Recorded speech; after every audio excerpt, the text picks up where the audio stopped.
आज अपने शो की शुरुआत दिन की सबसे शक्तिशाली तस्वीर से करते हैं। इसे कुछ लोग वर्ष की सबसे शक्तिशाली तस्वीर भी कह सकते हैं। और यह तस्वीर उज्जैन के महाकाल लोक की है, जिसका प्रधानमंत्री नरेंद्र मोदी ने आज शाम को ही लोकार्पण किया है। लोकार्पण से पहले प्रधानमंत्री मोदी ने महाकालेश्वर में पूजा अर्चना की, लेकिन पूजा करते हुए मोदी की यह तस्वीर कोई सामान्य तस्वीर नहीं है। नरेंद्र मोदी शायद देश के पहले ऐसे प्रधानमंत्री हैं जिन्होंने कभी भी अपनी धार्मिक आस्था और मान्यताओं को छुपाया नहीं। वो हिंदू हैं और हिंदू धर्म में उनकी श्रद्धा का वो सार्वजनिक प्रदर्शन करते हैं। इस बात को जाहिर करने में उन्हें कभी भी कोई हिचक नहीं होती। उन्हें यह डर नहीं है कि इससे उनकी छवि को कोई नुकसान होगा या लोग उन्हें धर्मनिरपेक्ष मानना बंद कर देंगे। मोदी से पहले हमारे देश के ज्यादातर प्रधानमंत्रियों को यह डर रहता था कि हिंदू मंदिरों में खुलेआम पूजा अर्चना करते हुए अगर उनकी तस्वीरें आ गईं तो उनकी धर्मनिरपेक्ष छवि को ठेस पहुंचेगी। तो आज जो आप ये तस्वीर देख रहे हैं मोदी की, ये बड़ी खास है, याद रहने वाली तस्वीर है।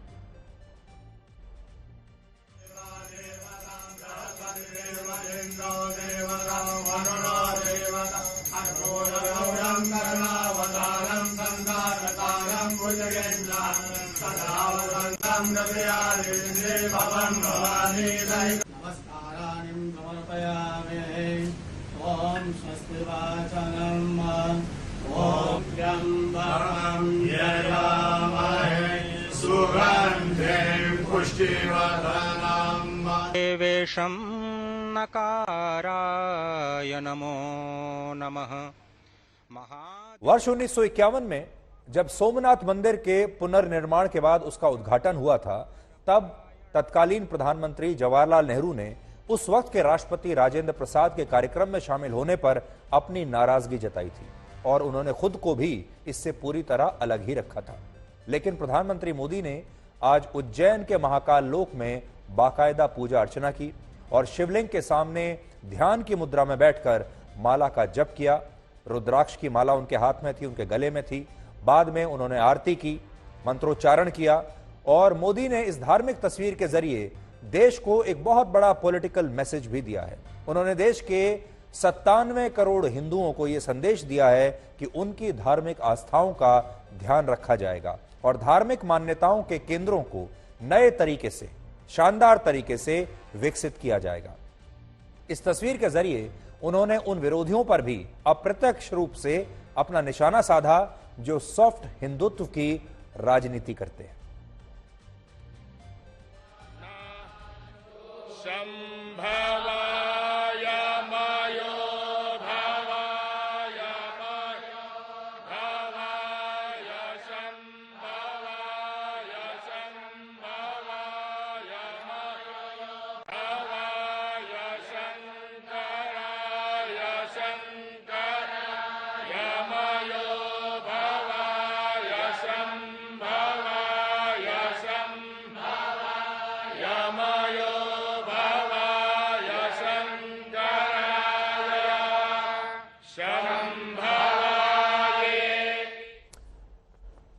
अब आपको महाकाल लोक की सबसे बड़ी खासियत क्या है ये बताते हैं।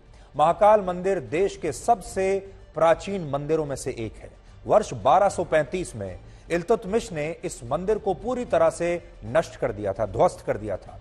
550 वर्ष बाद मराठा योद्धा राणोजी राव ने इस मंदिर का पुनर्निर्माण करवाया और अब महाकाल लोक के जरिए इस मंदिर को एक नया आधुनिक लुक दिया गया है। इसे ऐसा इस तरीके से डिजाइन किया गया है कि धरती पर देवलोक जैसा आपको आभास हो। महाकाल लोक में करीब 2 लाख लोग एक साथ दर्शन कर पाएंगे, 2 लाख। और यहां देश का पहला नाइट गार्डन भी बनाया जा रहा है जहां पूरी रात लोग भ्रमण कर सकेंगे। महाकाल लोक की एक बहुत बड़ी विशेषता यह भी है कि यहां घूमने के लिए आपको किसी गाइड की आवश्यकता नहीं होगी। यहां लगी मूर्तियां खुद अपनी कहानी आपको सुनाएंगी। परिसर में लगाई गई हर प्रतिमा के सामने एक बारकोड लगाया गया है। क्यूआर कोड को स्कैन करते ही चुनी हुई भाषा में सारी जानकारियां आपके मोबाइल फोन पर आ जाएंगी। महाकाल लोक में 108 स्तंभ बनाए गए हैं जिन पर भगवान शिव की अलग अलग मुद्राओं को अंकित किया गया है और पूरे परिसर में 18 फीट की 8 प्रतिमाएं हैं जिनमें शिव की महिमाओं का दर्शन कराया गया है और महाकाल लोक का 26 फीट ऊंचा नंदी द्वार भी एक मुख्य आकर्षण का केंद्र होगा। आज प्रधानमंत्री मोदी ने महाकाल लोक का लोकार्पण किया और वहां पर क्या कहा, आप वो सुनिए। महाकाल के सानिध्य में अवसान से भी पुनर्जीवन होता है, अंत से भी अनंत की यात्रा आरंभ होती है। यही हमारी सभ्यता का वो आध्यात्मिक आत्मविश्वास है जिसके सामर्थ्य से भारत हजारों वर्षों से अमर बना हुआ है, अजरा अमर बना हुआ है। अतीत में हमने देखा है, प्रयास हुए, परिस्थितियां पलटी, सत्ताएं बदली, भारत का शोषण भी हुआ, आजादी भी गई। इल्तुतमिश जैसे आक्रमणकारियों ने उज्जैन की ऊर्जा को भी नष्ट करने के प्रयास किए। हमारे ऋषियों ने कहा है, महाकाल शिव की शरण में, अरे मृत्यु भी हमारा क्या कर लेगा।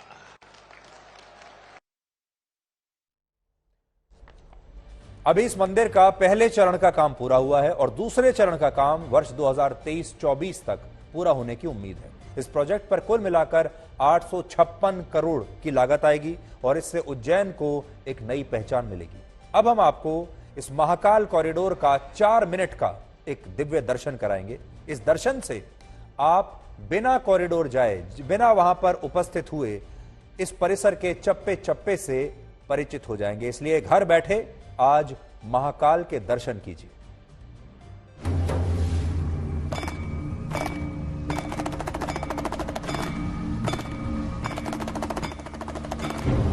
आकाश में जहां एक तरफ तारक लिंग है, पाताल में हाटकेश्वर लिंग है, तो वहीं पृथ्वी पे महाकालेश्वर ज्योतिर्लिंग से बड़ा कोई ज्योतिर्लिंग नहीं है। महाकाल कॉरिडोर के जरिए जब श्रद्धालु महाकाल बाबा के दर्शन के लिए आगे जाएंगे तो सबसे पहला जो उनका पड़ाव होगा वो होगा ये भव्य नंदी द्वार। बंसी पहाड़पुर एक इलाका पड़ता है राजस्थान में। ये तमाम पत्थर वहां से मंगवाए गए हैं और इस पे अगर आप देखें तो ये खूबसूरत जो कलाकृतियां उकेरी गई हैं, ये उड़ीसा और राजस्थान के कारीगरों ने मिलकर काम किया है। पूरी कॉरिडोर में जब आप चलना शुरू करेंगे तो हर खंभों पे चारों दिशाओं में जो भगवान शिव के तांडव नृत्य के आनंद नृत्य है, जो तांडव स्वरूप में उनकी मुद्राएं 108 अलग अलग मुद्राएं जो है वो इन खंभों में उकेरी गई हैं। आप देख सकते हैं भगवान शिव जो कि ध्यान मुद्रा में है। यहाँ पर इसी कमल कुंड के बीचों बीच यहाँ पर एक बहुत बड़ा फव्वारा यहाँ पे लगा है। रात के समय जब ये वाटर फाउंटेन शुरू होगा तो यहाँ पे रंग बिरंगे रोशनियां रहेंगी। 3.5 साल पहले लगभग 2019 में ये प्रोजेक्ट का कंस्ट्रक्शन स्टार्ट हुआ था। इस प्रोजेक्ट को जब मैंने हाथ में लिया था तो मेन कंसर्न था सिर्फ कि क्राउड को किस तरह से मैनेज करना है और लोगों का एक्सपीरियंस सुधारना है। तो एक्सपीरियंस सुधारने के लिए बस दुकानों को सेग्रीगेट करना एक सॉल्यूशन नहीं था। तो हमने इस चीज में सोचा कि भगवान शिव पर आधारित जितनी कथाएं हैं, जो पौराणिक कथाएं हैं, पुराणों में कही जाती हैं, वो उन सब कथाओं को यहाँ पर डिस्प्ले किया जाए। डिस्प्ले करने के लिए जो हमारा माध्यम रहा है वो रहा है स्कल्पचर और म्यूरल। ये जो दीवार है ये इस कॉरिडोर के शुरू होने से लेकर अंत तक आपको दिख जाएगी। ये कॉरिडोर के बिल्कुल बीचों बीच का हिस्सा है। यहाँ पे अगर आप देखें तो ये दीवार यहाँ से होकर के जा रही है और यहाँ पे लोग लंबे समय तक बैठ भी सके उसके लिए भी व्यवस्थाएं की गई है ताकि बैठ करके वो यहाँ पे थोड़ी सी थकान को दूर कर सकेंगे। शिव स्तंभ जो है ये भगवान भोलेनाथ की जो पसंदीदा चीजें हैं, यानी भगवान भोलेनाथ का त्रिशूल, उनके हाथ में डमरू, उसे दर्शाते हुए उनकी अलग अलग मुद्राओं को, यानी भगवान अगर नृत्य मुद्रा में है, नटराज जो उनका स्वरूप है, तो उसके साथ उस धनु जो उनका डमरू है उसे उकेरा गया है। इस शिव स्तंभ की सबसे ऊपर भगवान शिव के पंचमुखी अवतार को दिखाया गया है, यानी 5 मुखौटे वाले उनका जो तस्वीर, जो दृश्य है, स्वरूप है, उसे इस शिव स्तंभ के सबसे ऊपरी हिस्से में उकेरा गया है। सप्त ऋषि इस शिव स्तंभ के चारों तरफ आपको दिख जाएंगे।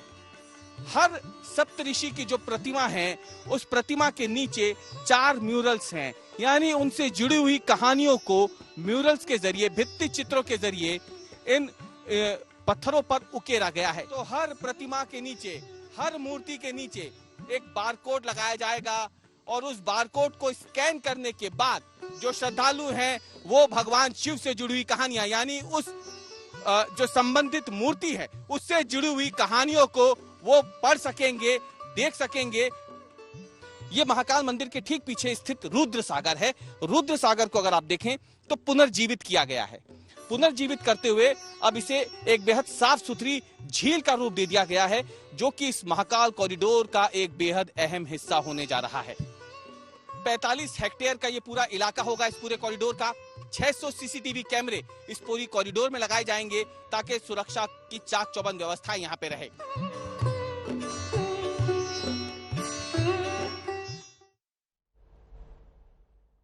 ये जो मौजूदा सरकार है, इसमें इस दौर में भारत की पुरातन विरासत को सहेजने और उनके पुनर्निर्माण का काम बहुत तेजी से हुआ है। नरेंद्र मोदी शायद पहले ऐसे प्रधानमंत्री हैं जिन्होंने धार्मिक आस्थाओं के केंद्रों के पुनर्निर्माण के जरिए विकास और रोजगार के महत्व को अच्छी तरह से समझा है। और इस सरकार में काशी विश्वनाथ कॉरिडोर बना, गंगा के घाटों का रिनोवेशन हुआ, केदारनाथ मंदिर का पुनर्निर्माण करवाया गया। इसी तरह 4 धाम प्रोजेक्ट शुरू हुआ। 4 धाम प्रोजेक्ट करीब 889 किलोमीटर के ऑल वेदर रोड के जरिए यमुनोत्री, गंगोत्री, बद्रीनाथ और केदारनाथ को जोड़ने का प्रोजेक्ट है। राम मंदिर का काम शुरू पहले ही हो चुका है, जो 2024 तक पूरा होगा। इसके अलावा मोदी सरकार रामायण सर्किट की परियोजना पर भी काम कर रही है, जिसमें 9 राज्यों के 15 शहरों को रेल, सड़क और हवाई मार्ग से जोड़ा जाएगा। रामायण सर्किट का दायरा अयोध्या के साथ साथ नेपाल और श्रीलंका तक बढ़ाने का प्लान है। इसके अलावा कई परियोजनाओं पर और भी काम चल रहा है। प्रधानमंत्री मोदी की पहल पर हिंदू धार्मिक आस्था के केंद्रों को अब एक के बाद एक विकसित किया जा रहा है। हिंदू श्रद्धालु इससे खुश हैं कि कोई प्रधानमंत्री सांस्कृतिक मूल्यों को लेकर इतना चिंतित है।